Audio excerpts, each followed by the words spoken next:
We are so excited to share these prosperity podcasts with you each month. Each podcast will feature a brief prosperity message from someone that you may very well know yourself, from many of the luminaries in our unity movement. Each message will be focused on a brief, simple thing that you can put into action in your life to increase your awareness of the abundance of God that is flowing to you in every moment. It's now my pleasure to introduce to you one of our longtime members and longtime volunteers, Bruce Woodruff. Good morning. I'm a unitic, which is the term we give to those folks that grew up in unity. I don't remember when I started going for sure, but it was in the mid-1950s. So the idea of giving of your time and your talent and treasure was ingrained into me at a very early age. If you give, you will receive. That's the law. So while I was there, I did give, and I sang in the church choir. I was a greeter. I had my own door on the east side of the temple. I had my own door, and that was pretty exciting. And I even directed a play in 1969 at the request of Ernest Wilson, who was the senior minister at that time. And blessings will show up, I think, in ways that you can't even imagine. At least that's the way that it worked for me. For example, I was teaching speech at Westport High School in Kansas City and got drafted in the fall of 1969. So rather than be sent to Vietnam, I ended up as a chaplain's assistant in Fort Hood, Texas, which really was good duty, and it's a blessing. I started coming to the Unity Church of Overland Park in the spring of 2001. My wife passed away on March 15th of that year, and I'd been a caregiver for 3 years, and I was whooped. Mentally, emotionally, physically, spiritually. I was tired, and so I came up here because it was a big church as the Plaza, so I could just sit and be healed and just take care of myself. And so it wasn't long after I got here that I knew I had to be involved. So I became an usher for the 11 o'clock service. In the last few years, I've worked with youth and family ministry on the Christmas programs, children's Christmas programs, both as an actor and also as a part of the production staff. And that's been a blessing for me, that I can use my speech and theater training and gifts for that. In the last few months, a real blessing for me has been that I've been able to work with Reverend Brandon and Reverend Jan as kind of a speaking vocal coach to help them sharpen what they do, sharpen their message. And I just have so much fun with that. And I must say too, the main reason that I'm involved is just, it's fun. I just plain have fun in any number of areas. So, what is your passion? What is your talent? What is yours to do? Namaste. Living in the flow of prosperity. Living in the flow of prosperity. Living in the flow.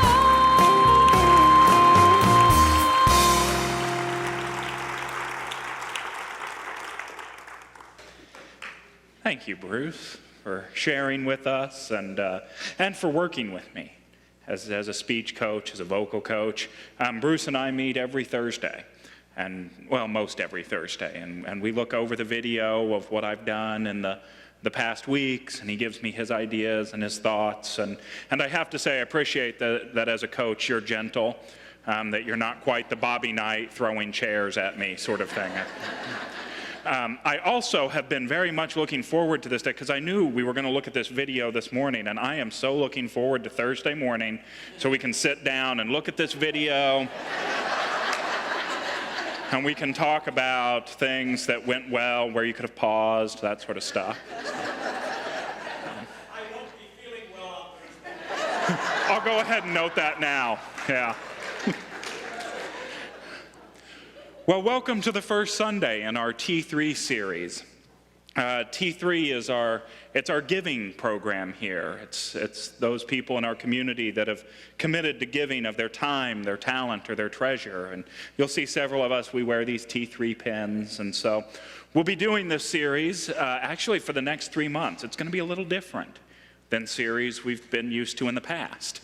If you come next Sunday, it will not be part 2 of our T3 series. Instead, next Sunday, we have a wonderful guest speaker, Eric Page, who's the archivist out at Unity Village, will be here to share his story, or You Are Not Your Story. So our actual next Sunday of our T3 series is actually the second Sunday in August. And then the third Sunday will be the second Sunday in September. And at each one of those services, we're going to see one of these T3 Prosperity podcasts. There'll be a new one released each month, and so you'll get to see those each month. There's some wonderful speakers coming up in those. We have Daniel Nahmod, Terry Wilder, and many of you have recorded them for us. We've got some great messages coming up. So a little bit different, but we'll be doing a series around this idea of tithing, of your time, your talent, and your treasure. And today we're going to focus on this idea of giving of your time. And I think Bruce did a really wonderful job of talking about the benefits that happen when you give of your time, the blessings that you receive in return. So what I'd actually like to focus on today is something that I discovered in Charles Fillmore's book, Prosperity. Charles Fillmore is one of our co-founders, and in his book, Prosperity, he's talking about this idea of beginning a program in your life of giving. And he writes about these 3 steps, these 3 things that we can all do in our lives to help really expand the effectiveness of that giving, to really make the giving program that we start much more effective. You see, the truth of life is that our journey is about growing in consciousness. It's about growing and expanding the truth and our knowledge of the truth of what we are, that conscious presence and power of God. And so there are certain tools we can use to help expand that knowledge of what we are, that can help us grow into the truth of that, and can help lead us to lives of success and financial prosperity and just general well-being in life. And so Mr. Fillmore has outlined these 3 ideas, these 3 things for us to follow. And so that's what we're going to take a look at here today. And the first one that he writes about, and it was funny when I read it, because it was one of those things that you read, you go, well, yeah, that's kind of obvious. But the first thing that Mr. Fillmore talked about with any sort of giving program, I mean, today we're specifically focusing on giving time, but anything we give, is that we must give willingly. You have to give with a willing heart. And I thought, well, that makes sense. Naturally, you have to give willingly. If you're looking for some sort of spiritual gain out of it, we don't want to be coerced into giving. We don't want to give because we feel like we have to give. We want to give from our heart, out of our joy, because, like Bruce said, it's fun. Mostly I have fun doing it. It's not about an expectation of return. And I really like the way that it was taught by Jesus in the Gospel of Matthew. You know, we like to look at the teachings of Jesus here in Unity. And in the Gospel of Matthew, he's got this particular teaching that he shares with his disciples. And what he says is that when you give alms, you give with the right hand without the left hand knowing what the right hand's doing. Now, clearly, he's talking about purely financial giving in his sense, but I thought there's got to be a way for us to expand that, to expand it out to all sorts of giving. And I really like the way that Reverend Eric Butterworth explains this particular scripture, this particular teaching. Some of you might remember it's in his book, Spiritual Economics. And that was the book we studied last fall. If you haven't read it, it's a wonderful Unity book. And I'm sure there are copies available in the bookstore. If not, Karen can order one for you. But what he says is that so often we get trapped in the error thought of equating what we earn with what we give. Anybody else do that in here ever? Well, I give this, and so this is what I get in return. And that can make us feel good for a while. We feel good when we've been rewarded for what we've done. There's absolutely nothing wrong with achieving those levels of success. But remember, our true goal is to grow in consciousness. And so if we don't have that sort of underlying idea that this is growing me spiritually, the money, the success, the power, the things that we gain don't quite have the meaning that they do otherwise. They're missing that fourth aspect, that spiritual aspect that needs to grow as well. And so we have to give willingly. We don't give with our right hand with the left hand held out as well, waiting for the blessing to come back for us. So that's kind of that catch-22. It's that bit of, well, you give and you'll receive when you give, but don't give with the expectation of receiving. We give just for the joy of giving. We give willingly of our time. We give because, like Bruce said, mainly it's just fun. I just have fun when I'm here giving my time. I know that was the experience I had. I started out volunteering with the Uniteens. Those are our 6th, 7th, and 8th grade kids.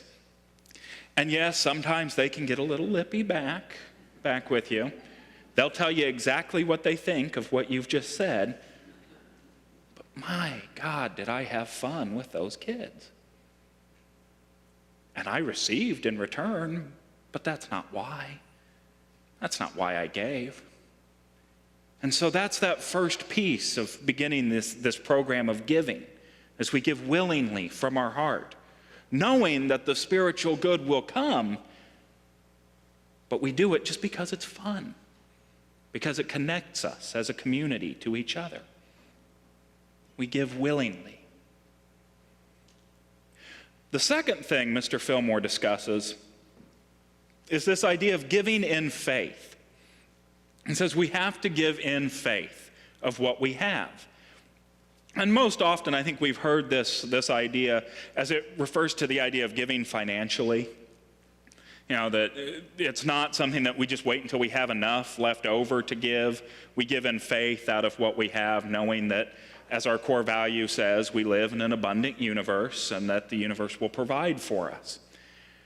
And there are examples of this all throughout the scriptures. In both the Hebrew scriptures and in the Christian scriptures, there are lessons and stories about what happens when we give in faith, without fear of not having enough, without fear of there being lack.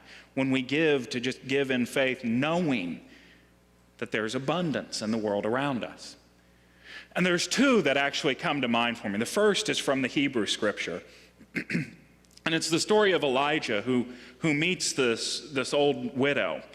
He meets her. She's out gathering sticks. And let's be honest, the Bible has a little bit of a flair for being overdramatic on occasion.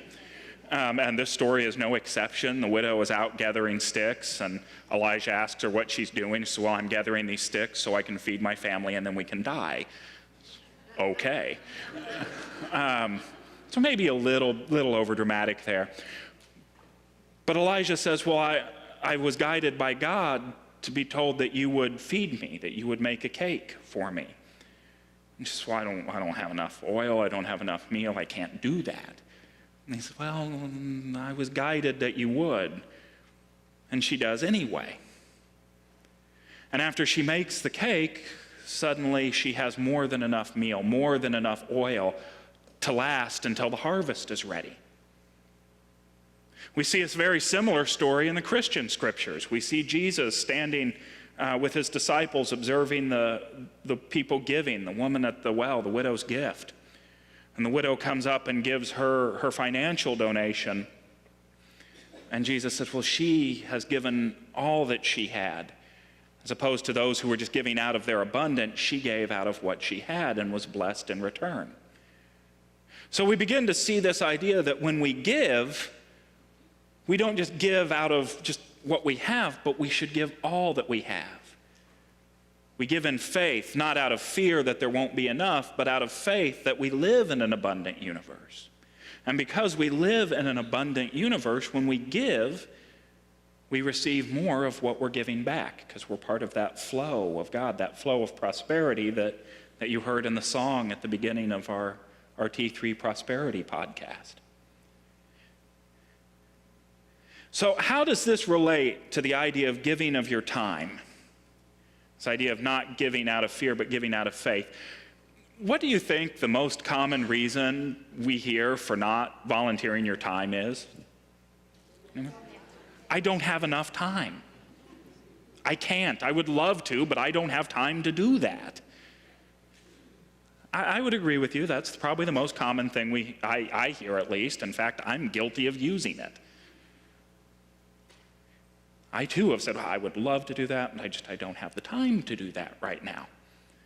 And don't misunderstand me. What I'm not saying is that, I understand, and I heard Reverend Jan say, there are only 24 hours in a day. We can't make more hours in the day than are already there. There's 12 months in a year. We can't increase those no matter how much I keep trying. This month of Smarch that I want to create is not catching on. So we only have limited time to spend in our day. But I'd like to go back to what our third unity principle says. In fact, is there anybody out here, I'm looking for a non-unity ordained person that can tell me what the third unity principle teaches? Anyone? What was it, Janet? Yeah, give and you will receive. It's the principle that states that our thoughts, our feelings, our emotions create the reality that we experience. So if I'm walking around thinking, I don't have time for that, there's no way I have time to do something like that, what do you think I start experiencing in the world around me? Lack of time. I love the way Oscar Levant said it. He said, so little time, so little to do. And that's what we end up experiencing, right? Oh, I don't have time for that. Well, then we begin to create a world where there's not enough. And I know as humans, we love to overschedule ourselves. We love to overcommit to things, so we're running around doing all sorts of stuff. But what our principles say and what our unity teachings tell us is that if we're trying to find more time for that balance in our lives, let's explore ways to give of our time. And to not give out of fear that we won't have enough. I mean, as we see in the scriptures, clearly in both the Hebrew and the Christian traditions, fear of not having enough is no excuse for not giving. We should still give from that belief, from that faith. So if you'd like to experience more time, consider giving your time. And then seek that balance in your life. Now, there is one final thing that Mr. Fillmore suggested that we really look at if we want to put into our lives, into a practice of giving. And this was the one that I felt I had to maybe stretch it a little bit more to make it apply to us as far as giving our time in our lives. Because in the book Prosperity, Mr. Fillmore is clearly writing about financial prosperity, financial giving. And this third step is that we give a fair share of what it is that we've received. And so in the book, he's clearly talking about this idea that you tithe 10% of all that you receive. So a $100 check comes in, you tithe $10. That's what he's getting at in his text. But I realized it also applies to giving of our time as well. And here's how I got there. I thought about all of the things that I've experienced in my life, all of the skills that I've learned growing up, all of the things that I've done. And I thought about the people here that I see volunteering and the people that I see interacting in different areas around the church. And at the 9 o'clock service, I talked about Randy. If you don't know one of our new board members, Randy, I'm amazed that you don't know Randy because he's one of the most outgoing people I've ever met in my life. And he's a very warm, very friendly, loving person. That's not a skill I have. I'm not as outgoing as Randy is. But if Randy shares that skill with the world, well, then he's giving a portion of what it is that he's received. He's giving his time in a way that he's received it. So that's how we give from what it is that we've received. We ask ourselves, what is it that I'm good at? You heard Bruce mention at the end of his share, what is your talent? What is your passion? Ask yourself those questions. And the answer to those helps point you into a way that you can give of your time. You know, I happen to know that Reverend Bob, he really likes buttons to push and flashing lights and electronics and technology. I can tell he likes it so much because I even see Alita going, oh my God, yes he does. And we're looking for people to help run our lights and our screens every Sunday. And I don't know what you have going on right around the first Sunday in December, Bob, but there are flashing lights and buttons up there to push. So if you're interested, you're more than welcome to come back. We can talk to Rachel and get you set up as a volunteer. Yeah. So ask yourself, what do I love? What's my passion? Connect with that inner child. Ask yourself, what was it I loved to do as a child? Maybe you love to color. Maybe you love to just play. We have classrooms upstairs where you get to play every Sunday. But as we connect with those things, those spiritual gifts that we've been given that are unique to us, and we turn around and share those with the world, that's how we give a fair portion of that which we've received. That's how we can give our time and grow in our consciousness. And ultimately, that's what it's all about, is growing our consciousness. So there's these 3 steps, these 3 things we can put into practice. We can give willingly. I think that's the most important one, actually. We give willingly. We don't give out of this feeling of, oh, I'm giving because I have to, or, oh, I'll do it because the spiritual law says I receive if I give, so I'll give. We give willingly from our heart because it's fun, it brings us joy. And we give out of faith. We put that principle of abundance into practice, and we know that when we give, there's more than enough. So we have the faith that if I say I'll volunteer my time to do this, I'll still have time to get done what I need to get done. And lastly, we give that fair portion of what it is that we receive. Whatever spiritual gifts are yours, that's what we give from. Because not only does it benefit you, when you share your gifts with the world, you make the world a better place in return. Now, because we are a spiritual community and we are about your spiritual growth, I would be remiss if I didn't conclude a talk about giving of our time without introducing you to our volunteer coordinator, Rachel Asbury. She's hanging out right back there, ready to go grab the children and to let them know it's about time to come in. But if there's any area that you're interested in putting this practice of giving of your time into, well, practice, talk to Rachel. And if you're actually sitting there going, well, I would love to give, but I have no idea what I might be good at, talk to Rachel. She'll help find something that works for you. You see, it's not about giving from a place where you feel like you have to be there. We want it to be a joy when we give.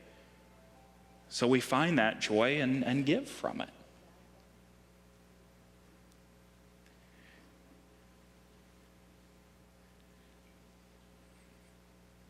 But it's all about our own spiritual growth.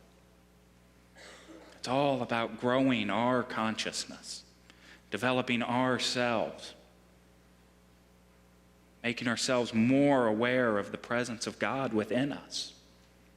You see, this practice of giving of your time, your talent, your treasure, it's just one simple tool that you can use to increase that awareness of God within you. The reason we share it here, the reason we have this T3 program here, is because it is an effective tool for growing your own spiritual life. It's an incredibly effective tool. And so if you're ready to start growing in your consciousness, but you're not sure where to start just yet, begin to give willingly. Give in faith. Give of all that you have received. And know that not only do you grow in consciousness when you do that, but you make the world a better place as a result. And so it is. God bless you.